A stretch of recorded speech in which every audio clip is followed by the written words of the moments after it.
les studios de TV Gracia International, voici les paroles ineffables de Dieu. L'Évangile de la grâce sur les lèvres de Jésus-Christ homme. Abba Père.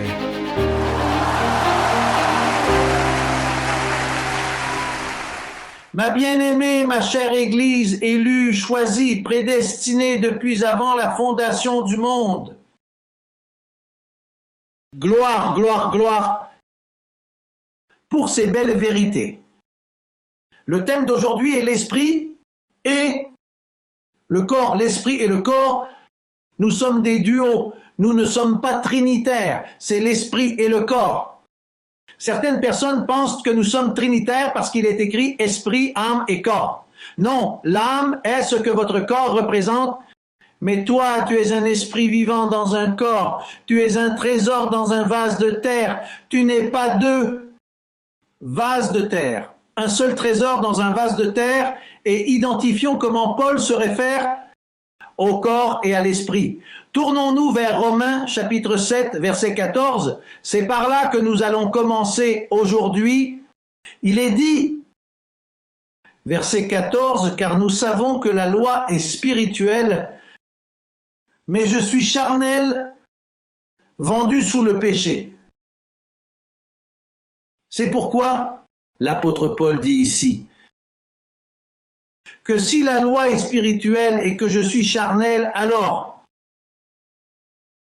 Moïse s'éloigne de moi, car je vais essayer de garder les commandements qui sont spirituels, qui sont très bons. Les 10 commandements sont très bons, mais le problème est que vous êtes charnel, vendu au péché.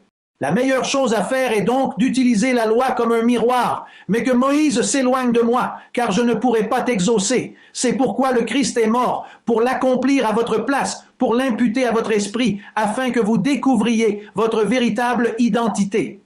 Ici, l'apôtre Paul dit, « Je prends plaisir à la loi de Dieu. » Le problème est que je vois une autre loi dans mes membres qui se révèle contre moi.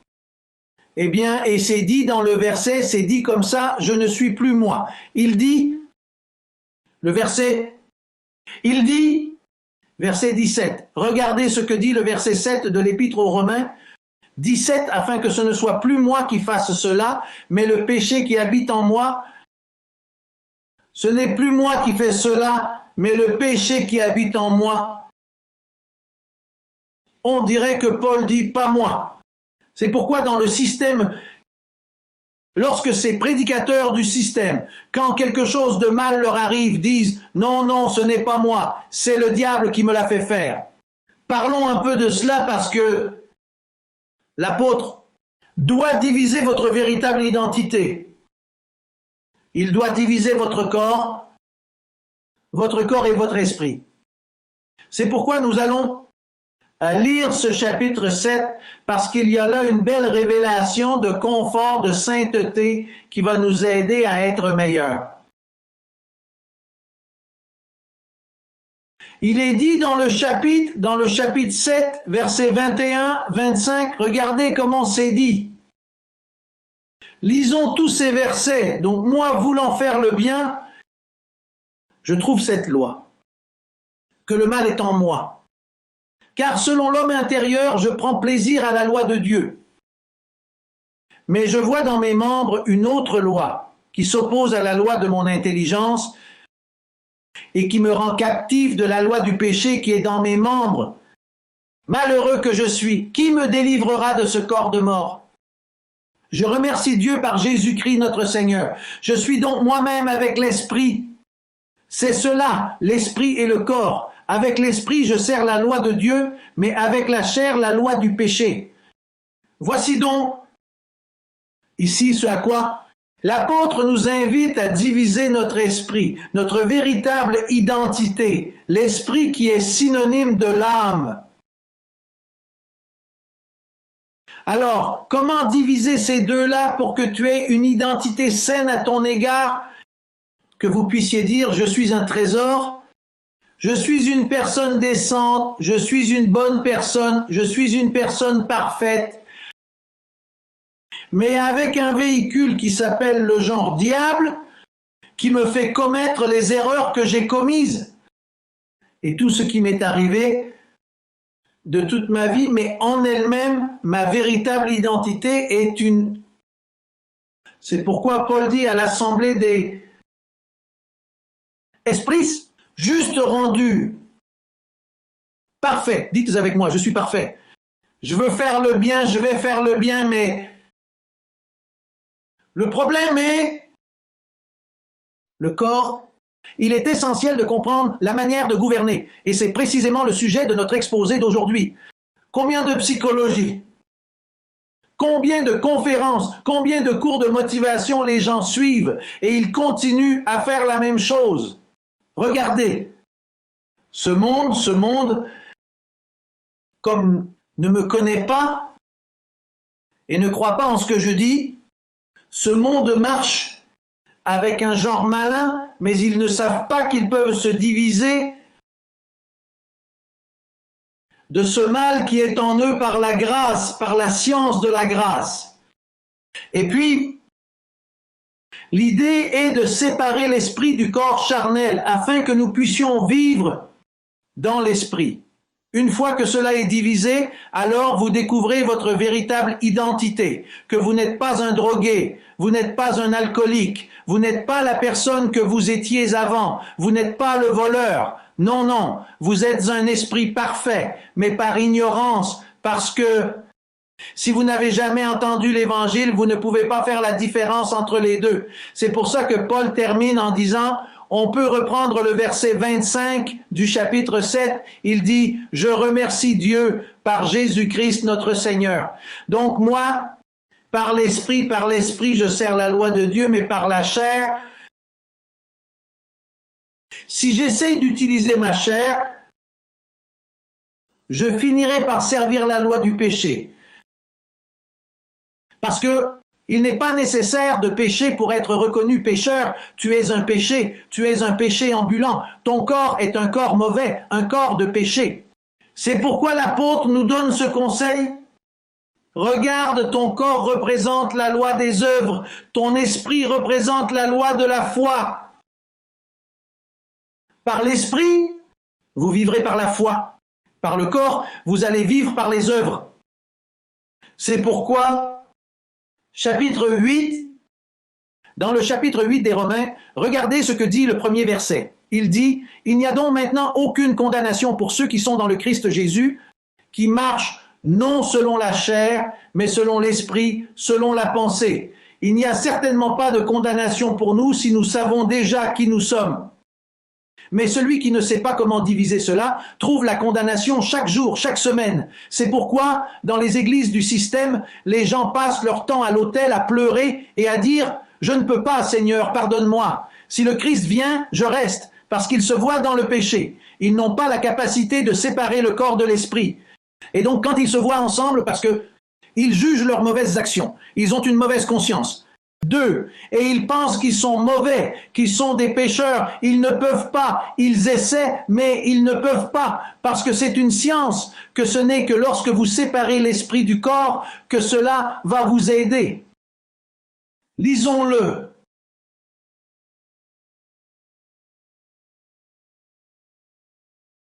Regardons-le. Quel est le montant des dommages de ne pas connaître cette vérité? Le monde, en ne séparant pas ces deux-là, des vies dans le chaos que nous vivions auparavant, combien de dégâts cela nous a causé? Les conséquences de la vie. Celui qui ne le sait pas, les conséquences de la vie dans le désordre, dans les vices, dans l'adultère, dans les fornications, dans les querelles, les commérages, les rancunes, les haines, ce sont les œuvres de la chair. C'est pourquoi dans les Galates, au chapitre 5, verset 16, il est dit « Je dis donc, marchez dans l'esprit, marchez dans la pensée, et ne satisfont pas les désirs de la chair, car la chair a des désirs contraires à ceux de l'esprit. » Voyez-vous la dualité? Verset 17, parce que la convoitise de la chair est contre l'esprit. En d'autres termes, vous avez un corps qui cherche à vous nuire. Vous pouvez avoir des projets merveilleux, Et vous découvrez qu'ils ont mal tourné. Mais ce n'est pas de l'extérieur que vient la lutte. C'est de toi-même qu'il s'agit. Votre chair, si vous ne savez pas la gouverner et la diviser, vous concentre elle-même avec des désirs trompeurs jusqu'à ce qu'elle vous fasse du tort. C'est pourquoi il est dit ici, au verset 17, que la convoitise de la chair est contraire à l'esprit. Et bien sûr, l'esprit s'oppose à la chair, et ces deux éléments sont des éléments de la vie. S'opposent l'un à l'autre pour que vous ne fassiez pas ce que vous voulez. Ils s'opposent l'un à l'autre. La chair nous parle, et vous voyez, vous qui êtes éclairés et qui avez grandi dans la grâce, avec votre esprit, vous dites, je ne reçois pas cela. Je dois le capturer avant que ce monstre ne grandisse et ne devienne une boule de neige qui s'en mêle et qui finit par exploser et par faire des erreurs que l'on regrette ensuite. Votre véritable identité est l'esprit. Nous parlons de la psychologie des psychologies. La mère des psychologies dont nous parlons, parce que le psychologue étudie le comportement humain et tente de l'améliorer par sa propre volonté, c'est-à-dire qu'il essaie d'aider la chair par la chair. C'est une énorme tromperie, la psychologie. Si vous l'étudiez, si vous l'avez terminée, utilisez-la comme expérience qu'elle est inutile. Mais la chair ne peut pas aider la chair. La seule chose qui peut l'aider à gouverner, à rendre captives les intentions de la chair, c'est l'esprit.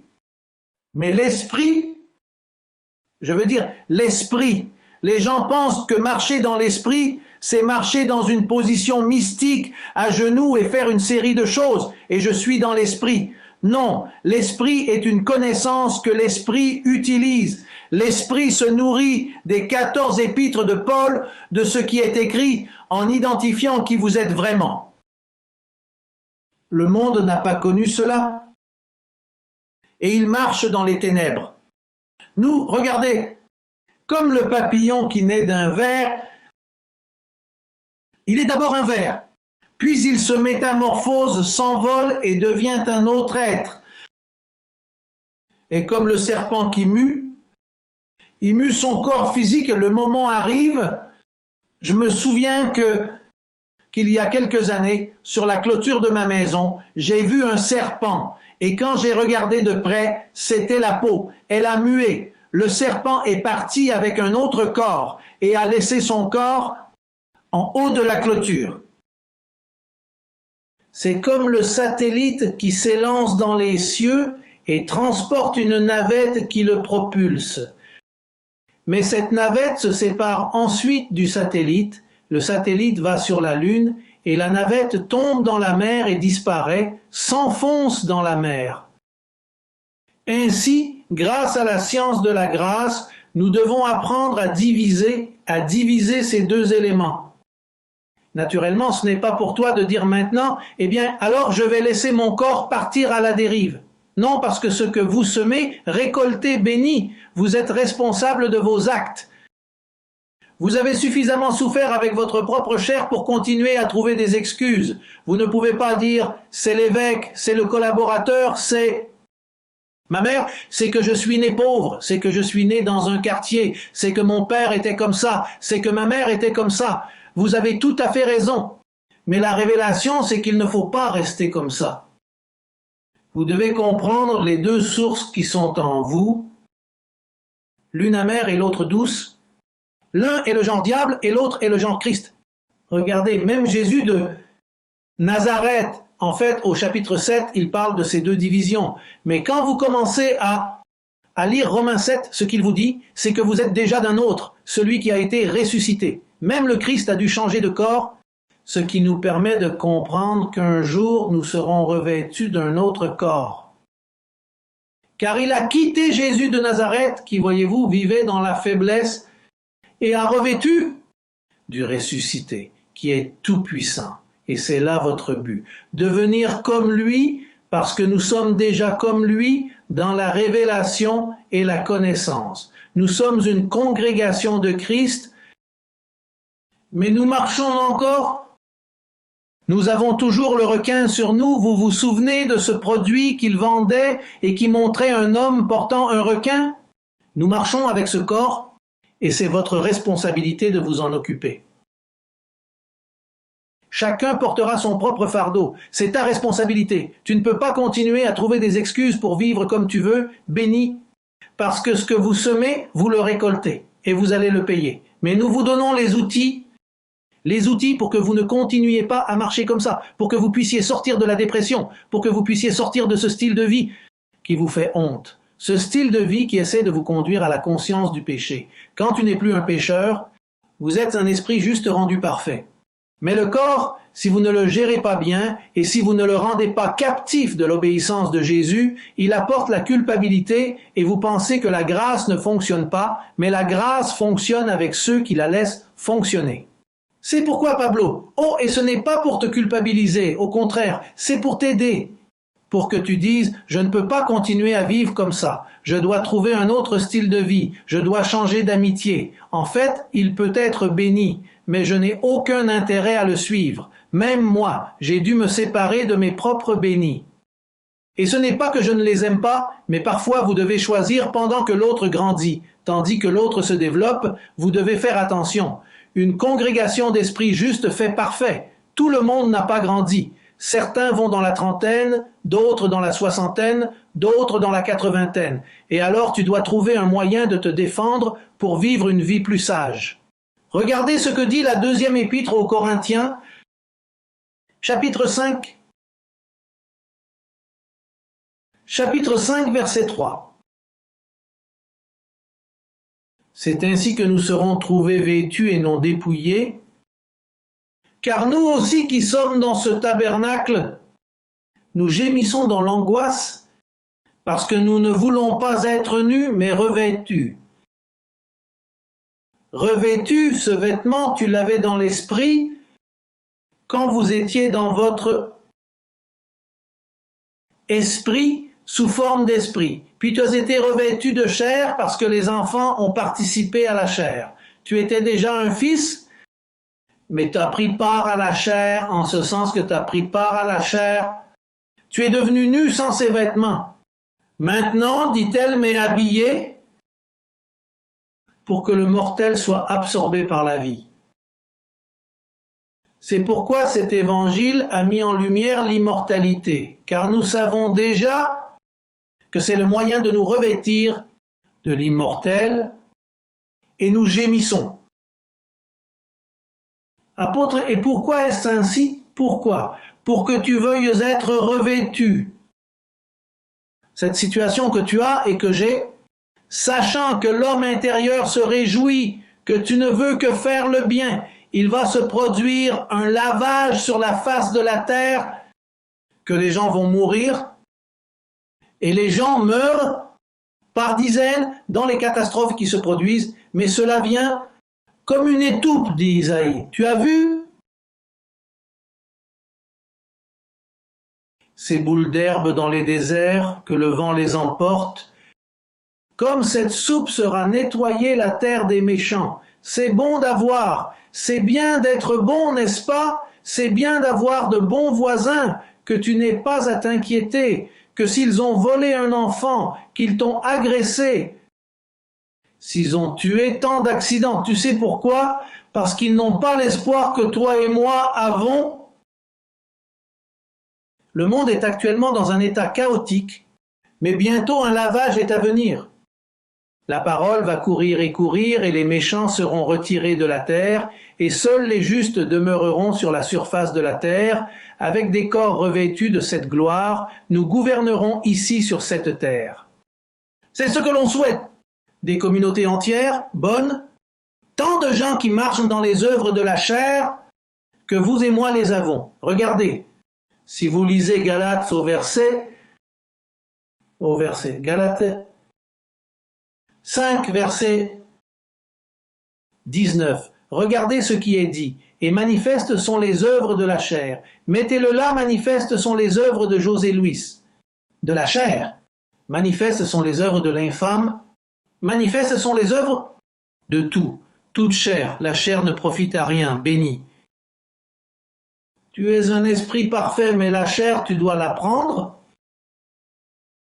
D'utiliser la connaissance de la grâce pour annuler les œuvres de la chair. Voyez comment il est dit. Les œuvres de la chair sont manifestes. C'est l'adultère, la fornication, l'impureté, la lascivité, l'idolâtrie, la sorcellerie, les relations conflictuelles, les querelles, la jalousie, la colère, les disputes, les dissensions, les croyances erronées, l'envie, les homicides, l'abus d'alcool.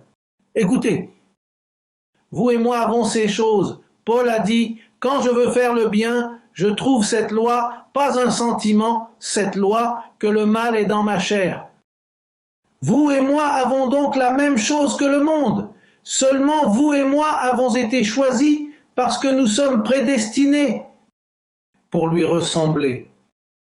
Car nous, une race élue sur la face de la terre qui nous a été révélée. Si c'est à vous que mon évangile a été révélé, que je prêche, c'est que personne sur la face de la terre ne prêche l'évangile de l'incirconcision et que vous ne cherchiez pas quelque chose de nouveau.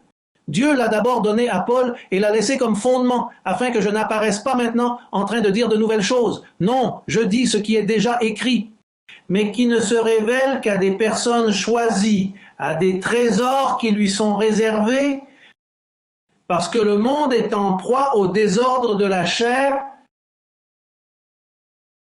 et ils ne savent pas que le Dieu de ce monde, Moïse, a aveuglé son intelligence.